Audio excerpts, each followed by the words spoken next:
আঙ্গুল সরায় লাই, যাতে আপনি বুঝতে সুবিধা হয়।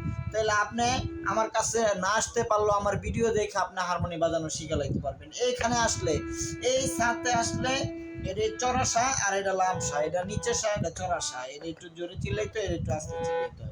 আচ্ছা মনে করেন এটার ভিতরে উঠাইয়া আবার দিবেন, এখানে আইসা পড়লে এটি টিপা, এখানে আইসা পড়লে উঠায় আবার দিবেন।